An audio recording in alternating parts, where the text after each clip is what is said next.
The big show, the crescendo of the ongoing magnetic pole shift actually comes from the sun, the solar micronova. In our last examination, we saw all the proof and how you can't explain all the evidence of the cyclical disaster without it. The loss of power, extreme tsunamis and flooding, wildfires, space radiation, chaos. And yet, humans have survived every one of these disasters in history, and we will again. The question is how? What can you do? What should you be doing? While some of the events to come cannot be predicted or prepared for, like the collapse of land into the oceans, the appearance of new volcanoes with the heaving of the mantle, or a piece of the micronova shell landing on your head, this is not where your focus needs to be.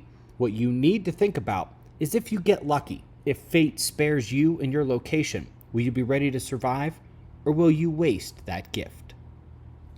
Let's go over the basics, then the advanced material prepping, the biophysical aspect, the psychological aspect, the awareness aspect, and finally, the number one most important thing you need to survive. The basics begin with what everybody needs to survive: food and water. Water is more likely to be abundant in the form of rain, surface flows, and other sources, especially given the character of the electromagnetic pole changes on this planet. But food is likely to be scarce if the shit hits the fan. The two best ways to prepare is to get canned food or can your own food for preservation, or get those survival supplies, the freeze-dried or dehydrated versions. Some of those can be good for 20 years or more. I know people who just buy an extra can of tuna and corn every time they're at the store. Cheap. And after a couple of months, they've got a stockpile of weeks, months, maybe longer. I know others who buy dehydrated or freeze-dried rations in bulk. Whatever you decide, nothing else is going to matter if you starve to death. This is first and foremost. Advanced materials prepping takes a bit more depth and often skill to go with it. How will you collect rainwater?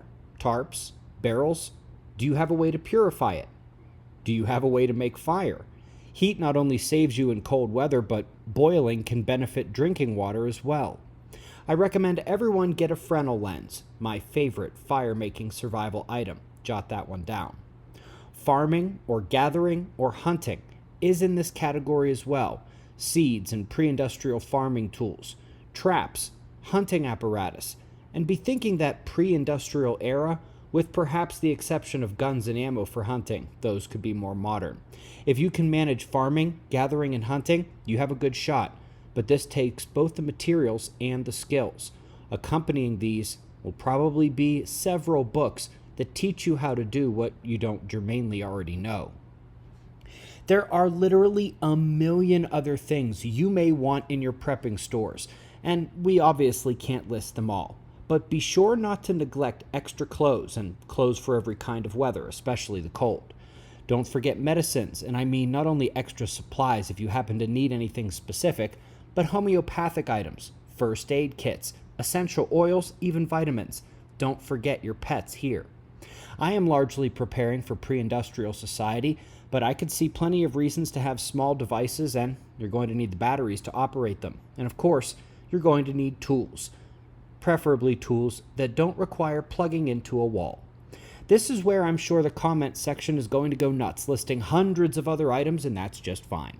Just don't neglect the key ones, and then pragmatically make decisions on what other materials you're going to need based on your situation, and this list will be different for everybody in the world. Remember, any prepping is better than nothing.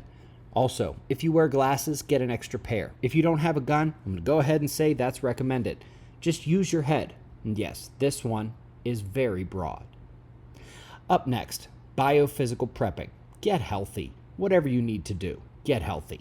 Lose weight. Get the healing you need. Eat better, cleaner, and yes, exercise. There's virtually nothing about surviving that requires you sitting on a couch. Get your entire body in order. I'm going to do this once and only once. Folks, it is never too late. I'm going to be honest, I kind of thought it was for me. You are never too old. On the left is me at age 30 from the Conscious Life Expo in LA, and I assure you, there was not much muscle underneath all that fat. On the right is me yesterday.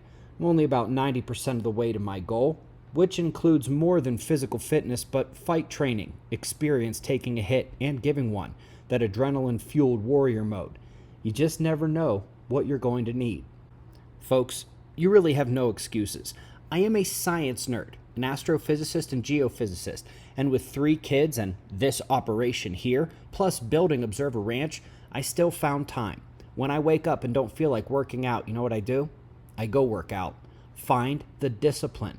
You can do this. There are no excuses. Psychological prepping is actually several pieces in one. It involves healing your traumas and training your mind. Meditation and prayer can help here. It will be essential in stressful situations when your panic response sets in and you don't have time to panic.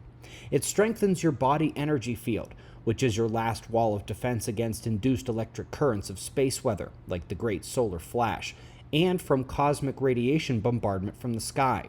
It also strengthens your immune system, and that can't hurt either. Part of the psychological aspect is mental prepping for the event itself, whether that is actual dry runs for bugging out, going out and practicing your skills, or even just envisioning it. It has been proven to work for things like basketball, golf, and several other things.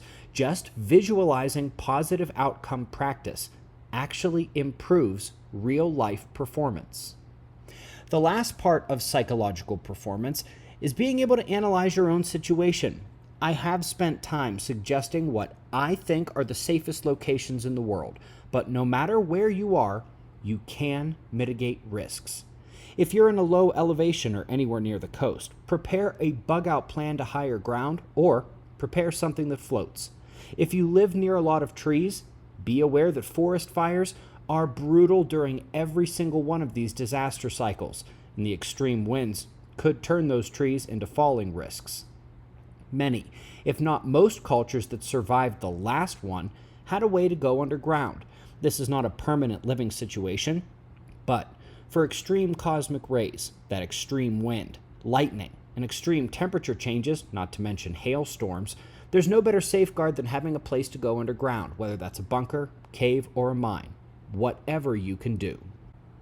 The awareness aspect is pretty simple. Just pay attention.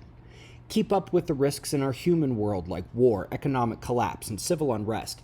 And also keep up with sources like ours where, for example, you will know of a major solar disaster coming before anyone else. Even having an extra hour or 2 notice could be the difference between survival and getting stuck in a traffic jam downtown. But here's the hard part, the last part, the most important thing for survival. You need a community. Like-minded people with the same goal in mind, based on the same information.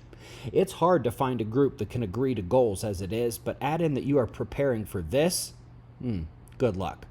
The most brutal aspect of the situation, unlike other prepping scenarios, is that to get that community, you basically need to make it out of other observers. So that means you need to network with other observers. That's why we are making Observer Ranch. Next month, we hope to have a networking platform for observers across the world for those who can't or don't want to come to Colorado and Observer Ranch. Remember, lone wolf survival is a game that is suited to maybe 1 in 10,000 of you. For the rest, you need that community, and if that community isn't made of observers, you're going to have problems. I have watched over the years many observers trying to make similar groups, but every other group I've heard about who tried ended up failing. So far, it's a 0% success rate, and every time it was due to the difference of opinions from those in the group who were not observers. If you get sick, injured, too old, you need the others, the next generation, and the group mindset to survive. Links to key resources, including Observer Ranch, are found below the video, and I'll see you in the morning for the daily update. Be safe, everyone.